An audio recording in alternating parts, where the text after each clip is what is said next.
And, and finally, 10 out of the 21 poster presentations will be selected for the SIM Symposium.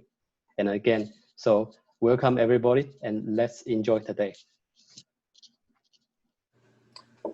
Okay, thank you, Songyuan.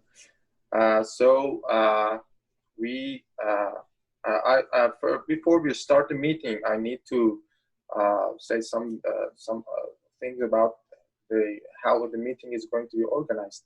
So first of all, I feel obligated to say that the meeting is going to be recorded, and I want to ask you to please mute if you don't have anything to talk about, and if somebody if it's somebody's turn to give their speech, I will tell them in advance to be prepared to their speech, and that's it. And if you have any questions, please you can write in the chat privately or in public. Now I would like to ask Dr. Ansari.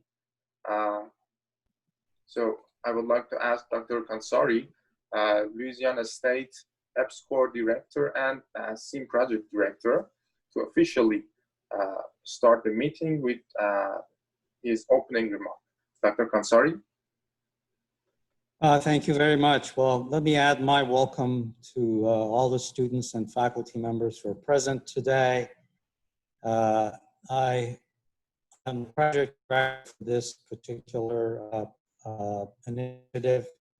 I also serve as Associate Commissioner for Sponsored Programs at Louisiana Board of Regents.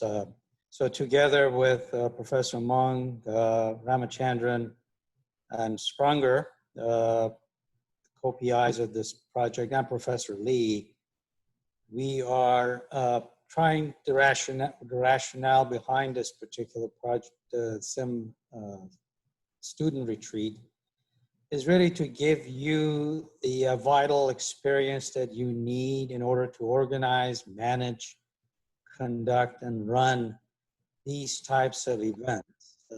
I believe this is going to be significant experience that you will learn in terms of team building experiences that you need, in terms of giving the entire student body sort of an identity.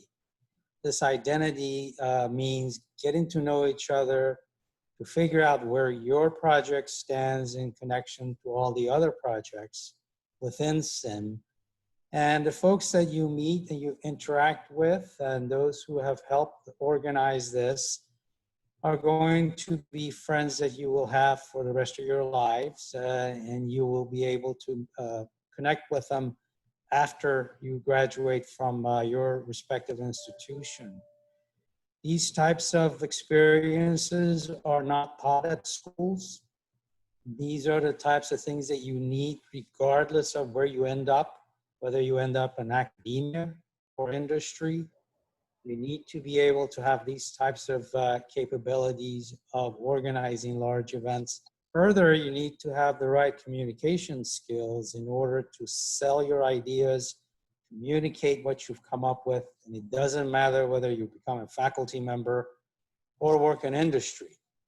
So, and in fact, you all may remember that about a year and a half ago, National Science Foundation, who has funded this SIM project, brought 2 program officers from NSF and 5 panel members to Baton Rouge.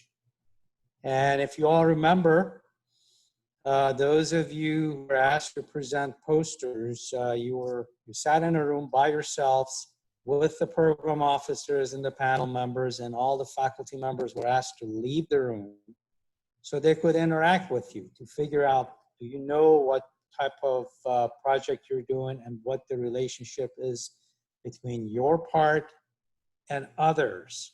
Have you been looking at, if you're doing theory, have you been looking at experimental facilities? If you're doing experimental facilities at say LSU, do you know what the folks at UNO are doing?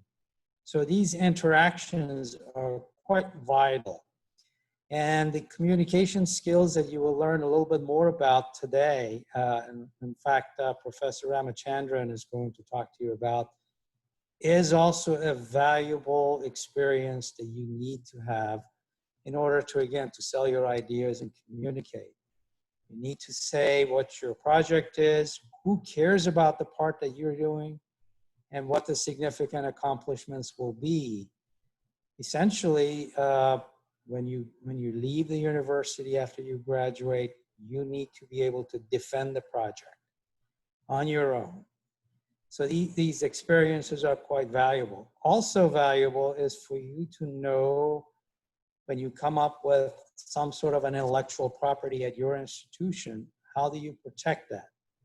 And if you have a good idea for prototyping a particular thing that nobody else has, how do you go about filing a patent?